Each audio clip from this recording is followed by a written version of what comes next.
My sister, 20, confided in me that the guy she's seeing online is about to get kicked out of the house by his parents and has nowhere to go, and she'll be helping him with money from the college fund our mom has set up for her.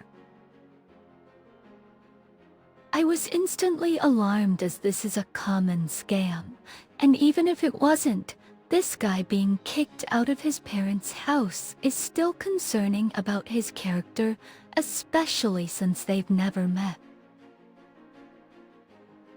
I failed to convince her not to do it and begged her to at least let me tag along from afar when she withdrew the money and went to meet him. She said yes, but when she went to the bank, she actually requested $6,000. I was shocked and kept hysterically begging her not to do this. She was carrying $6,000 all in cash and going to meet this guy. She got tired of me pushing and yelled at me to leave her alone, and she changed her mind about me tagging along. She then just went ahead and hailed a taxi. I hurriedly went and blocked the door and begged the taxi driver to also take me with her. I told him she was irrational and didn't know what she was doing. So I ended up going into the taxi with her. Much on the way there, I called my bro and mom and told them what was going on. My bro said he was coming, and I shared our live location with him. My sister was absolutely mad and said I was horrible for doing this to her when I knew how much she hated both mom and bro and didn't trust them. She also said I had no right to interfere, even if she was scammed or harmed. She then stopped the taxi and ran out and growled at me not to follow. I ignored her and kept following when my bro in his car honked at us.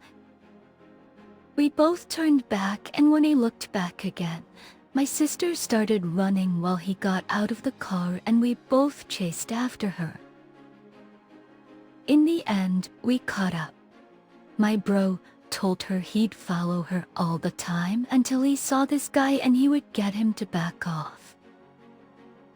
My sister just broke down in tears and called us all nuts that she won't be going anywhere and to just leave her alone. We insisted she comes home right away, which she did. She went to her room and slammed the door in my face and wouldn't talk to me ever since. My mom said she would understand in time when she matures and what a big favor I did her and not to worry. But her reaction still ate me up, and I'm not sure if I really did the right thing. Am I the idiot? Not the idiot. She's lucky to have you. Is it stupid of her to give a stranger money the first time she meets him and not to go with anyone else? I met my husband online almost 22 years ago, so I think I'm speaking from enough experience. We met in a public place, and he obviously didn't give me creeper vibes. But even still, I knew enough back then to not be giving him money, or bringing large amounts of money to meet him with others around. Your sister sounds emotionally immature and also easily manipulated. My goodness, I'm sure your parents set that money up to be used for college, not to give to a guy. I'm up for learning from mistakes on my own, but that's a big mistake. You're right, this was 110 a scam. Hopefully she realizes someday that you did her a favor. It might take a while though. Even if it was all a bit crazy of a situation to have been through on your end. I would ask your parents to monitor the fund thoroughly for the next few months just to protect her from losing something she could use down the line. I'll tell the parents to contact the bank and explain everything so that they can warn the bank of safeguarding issues. The bank has a duty of care to protect vulnerable clientele from such things and will put measures in place. Extra monitoring won't be enough unless someone's literally checking the account balance 24/7 while also monitoring her whereabouts. She's a 20-year-old basically insisting on getting scammed. That dude will convince her to do it again within the next couple of days, and next time her sister won't tell anyone and just leave in secret. This whole thing is not over at all. If possible, I'd revoke the unlimited access to the fund ASAP and then educate her about the kind of scam that the other person is running. Agree. I would get the 20-year-old into therapy. Something made her vulnerable. People that fall for this scam are usually older, lonely women and younger, lonely, almost desperate for love women. If she's that desperate for love, she needs to find out why and find safe ways to heal to avoid being scammed again. Oh Pete, sometimes doing the right thing is hard. This is one of those. You should be very proud of yourself. My husband and I have 4 kids, and we've been fostering Emily, a young child, for almost a year. Emily has special needs. She gets overwhelmed easily, and when she gets overwhelmed, she hides. Emily's also very small and a master at getting herself into tight spaces, under the couch, inside a kitchen cabinet, inside a dollhouse, etc. So it can take forever to find her when she hides. She'll also lock the door of the room that she's hiding in and then hide to make it that much harder to get to her. We bought her a tent shortly after she moved in with us. We let her pick out everything in the tent, from the mat on the floor to the toys and books inside, and we got her to go to the tent whenever she gets overwhelmed or feels like she has to hide. Nobody is allowed in that tent without Emily's permission. We have the tent in the corner of the living room. It's one of the few places where she can't lock a door, and we can see her in the tent from most places in the house. For most places in the house, my family hosted Christmas this year. Before everyone came over, we told Emily to put away whatever toys she didn't want anyone playing with. She put some of her toys in her tent and some in her room and insisted on locking the door. When everyone got there, Emily hid in her tent and started to play with her toys. We explained to the kids that the tent was Emily's special place and that they were not allowed to go inside or use any of the toys inside. The kids were upset, but we had a couple of toys for them, plus Lucas, my youngest son, was willing to share his toys. My siblings approached me multiple times on Christmas and asked why I put something so tempting as a tent full of toys in front of their kids, then said they're not allowed to use it. I explained that the tent prevents Emily from endangering herself, and that it has to be there because it's one of the few places where we can see it from most places in the house. When we got Emily out of the tent, some kids tried to go inside, and I told them that they were not allowed in there even when Emily wasn't in the tent. I closed it up and put duct tape on the zipper to prevent kids from opening it. Some siblings left right after we ate because of the tent, and some stayed but berated me in private for taunting their kids with the tent. My parents agreed with my siblings that it was rude and wanted to host future holidays so Emily won't have the tent. Was I the idiot for keeping the tent in plain sight when there were kids that would want to use it? Not the idiot. Kids can hear the word no without dying. It's a scientific fact. These people need to teach their kids what boundaries are, and if that's too difficult, make them handle disappointment better. Because let's be honest here, there is going to be a lot of toys they'll see and want to play with, but they won't be able to because they're not theirs. Really, my cat hears no and looks around to see who I'm talking to because it can't possibly be her.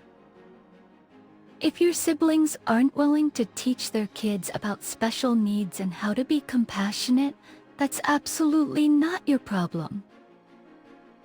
It's on your parents for not understanding also. Agreed.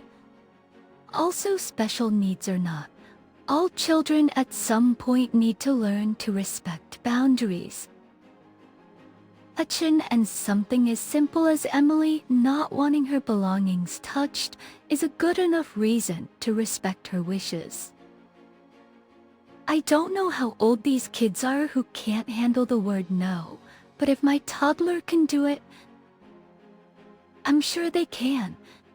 Where do you live? Opie wept.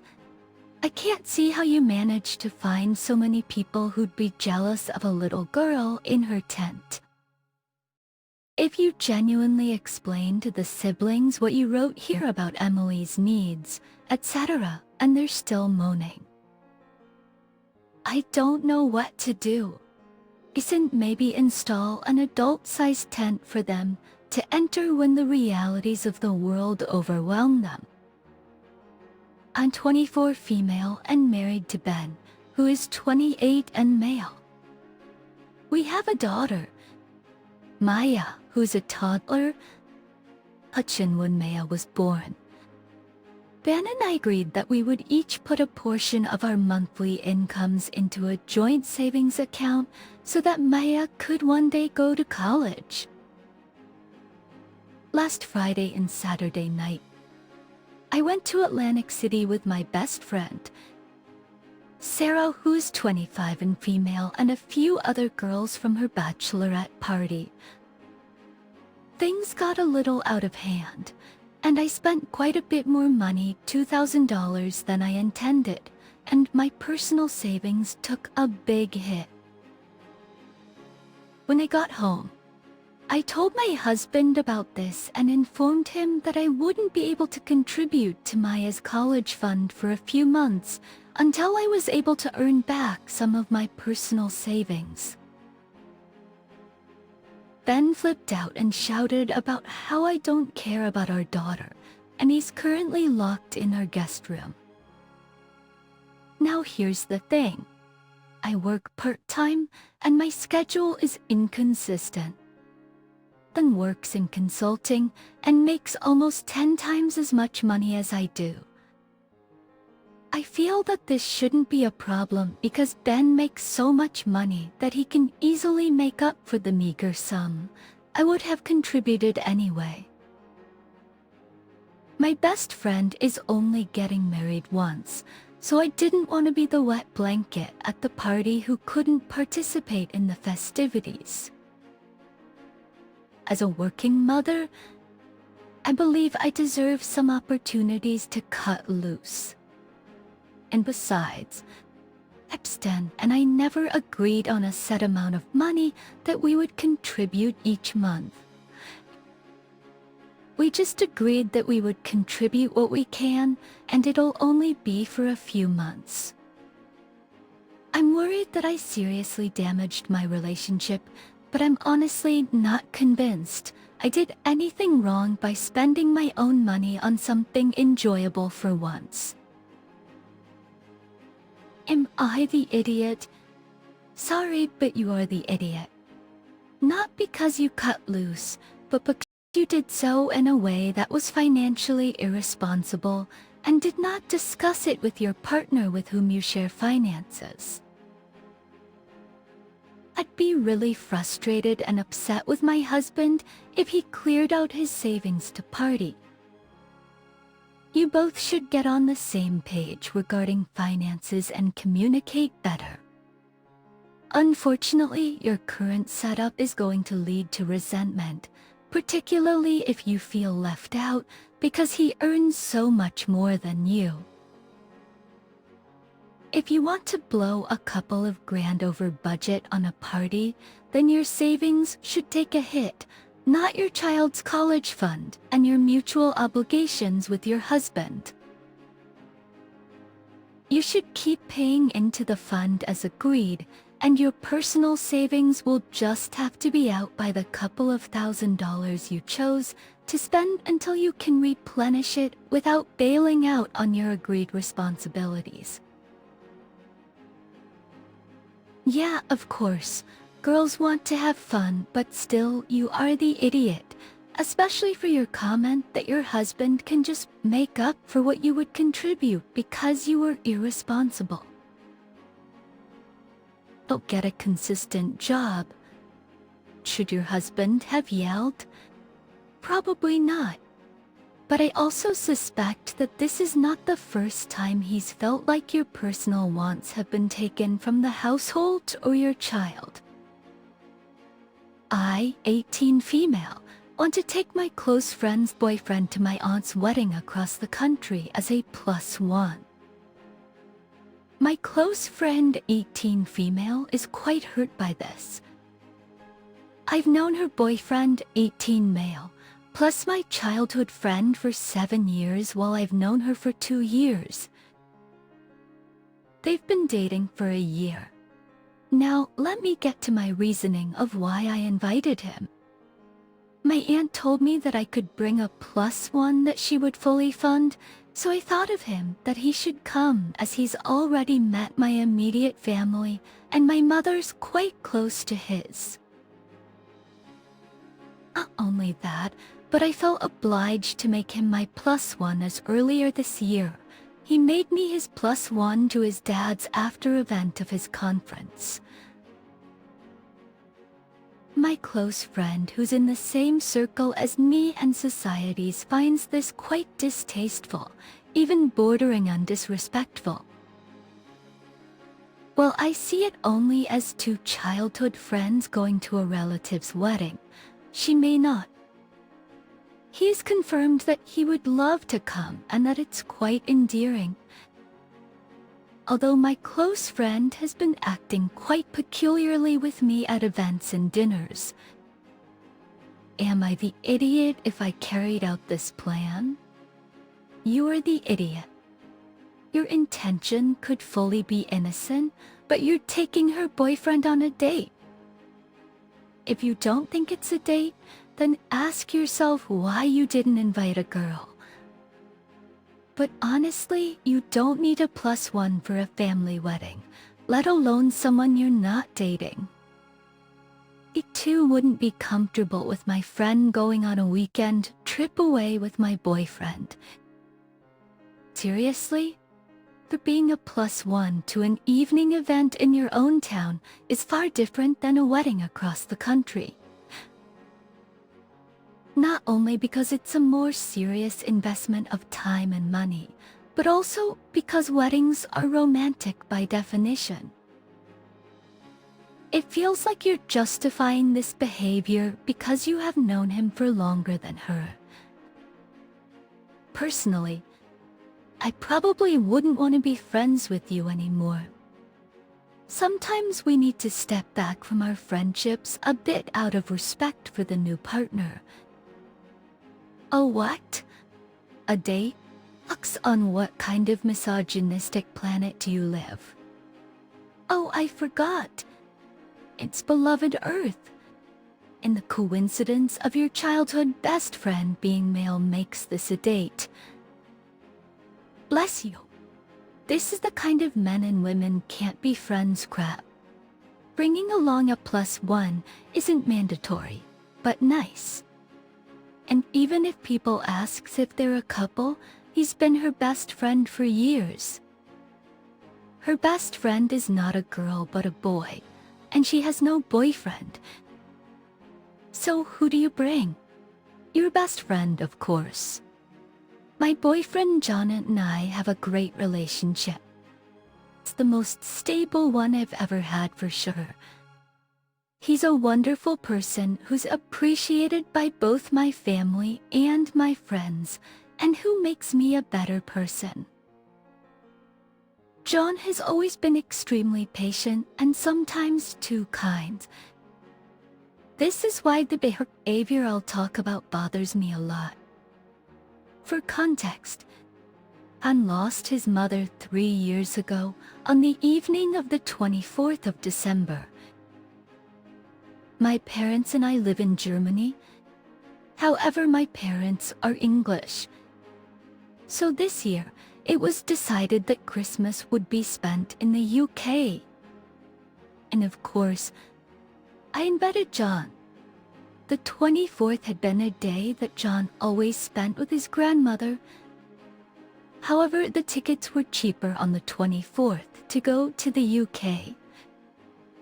And even though I proposed to go on the 25th, John told me it was okay to leave on the 24th. So we left. For the first part of the journey, we were at one of my father's closest friends who had just lost his wife, so everyone was in mourning and it was a difficult atmosphere. Also, the 2 days of family and rest time alone with John was reduced to spending time with one of my family members every day and having no time for ourselves. So my siblings and I argued. My parents argued, my siblings and my parents and I argued. It was horrible, but John stayed calm and understanding. We came back in the morning of the 31st, slept, and then spent some time with some of my friends. An was okay, not himself, but not unpleasant. Afterward, we went out. John isn't particularly fond of the kind of music we listen to at the party, hardcore metal, but whenever I asked if he was okay, he'd say yes. At a certain moment, we went to another party in a small venue. There was also hardcore metal. I know John doesn't like hardcore metal, so I told him he could go home whenever he wanted.